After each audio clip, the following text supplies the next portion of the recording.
Hi everybody, welcome back to Bite Size STEM. Today we're going to talk about big O notation. Hopefully I can help to demystify this concept because I do know it can be intimidating at first. Big O notation is an important topic in computer science, and you may be faced with this in data structures and algorithms or even discrete math. So let's go ahead and jump right in. What is big O notation? According to Wikipedia, big O notation is a mathematical notation that describes the limiting behavior of a function when the argument tends towards a particular value or infinity. So what does that mean?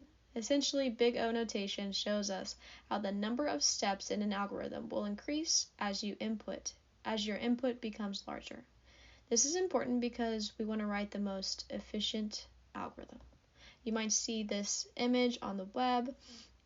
This is just showing, as our terms are going to infinity, how these time complexities are reacting. Like I said before, this is important because we do want efficient algorithms. We don't want to see this rainbow wheel. We don't want to be frustrated with our computer. It's not fun. It's not fun when a computer is not working as fast as it should be. Big O notation also expresses something called the worst case scenario. This is if the input is as large as the problem allows. We are thinking of the worst case scenario here. I know that may seem pessimistic, but when you view it from this angle, you are able to ensure that even in worst case, you have a well-functioning algorithm. If you view it from the other side, if you were just focusing on best case scenario, that would really stink for the people who end up having the worst case scenario. The worst case scenario of number of terms, if they have the largest amount, you can have 1 or you can have 100. That might not be good for them. Another thing is we are not viewing time as a measuring point here. We are instead viewing the number of steps an algorithm has to complete. That's important because we can't be sure of time. Sometimes people are working on the dinosaur of all computers. That will obviously take longer than a new release computer. So it would really be inaccurate for us to measure in time. It's better instead to measure in the number of steps our algorithm has to take to get its answer.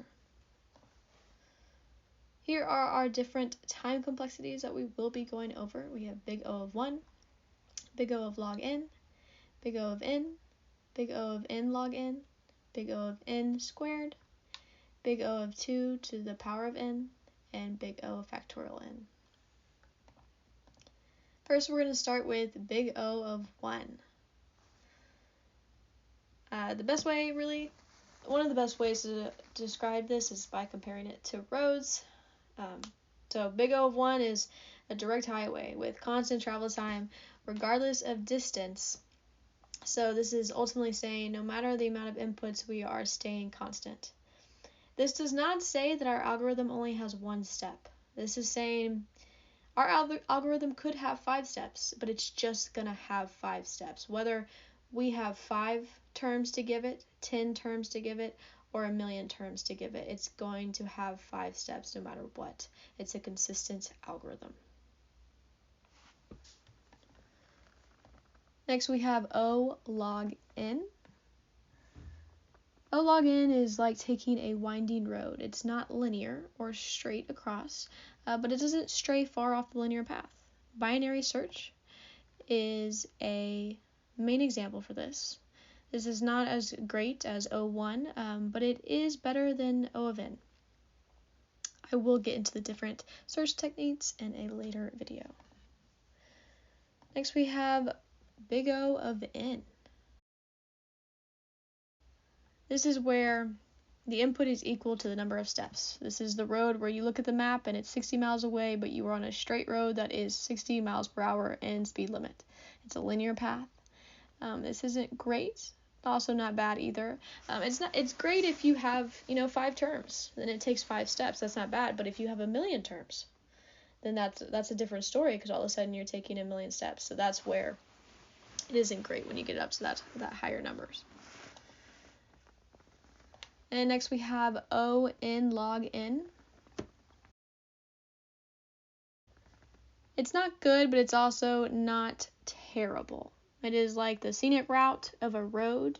You get there, but a little bit of a time price. You wish you would have got there a little sooner, but you still got there. It's okay. And after that, we have O(n) squared, quadratic. This is when we're getting into not great territory.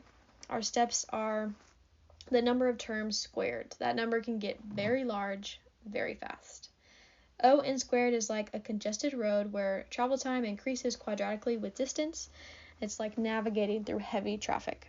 You really don't want to end up in this territory, because just like if you have 2 terms, 4. But if you have 10 terms, 100, that grows very quickly. Next we have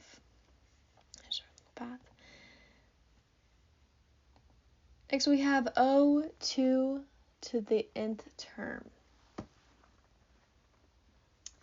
We're also going to go ahead and compare O(n) factorial. These two are just our worst case scenarios, okay?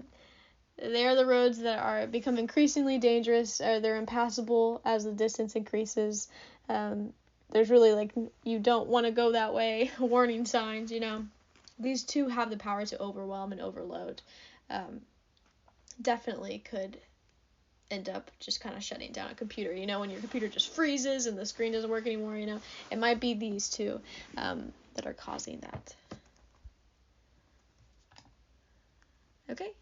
That is my explanation of the big O notation. I didn't get too deep here, kind of just wanted to surface level on this.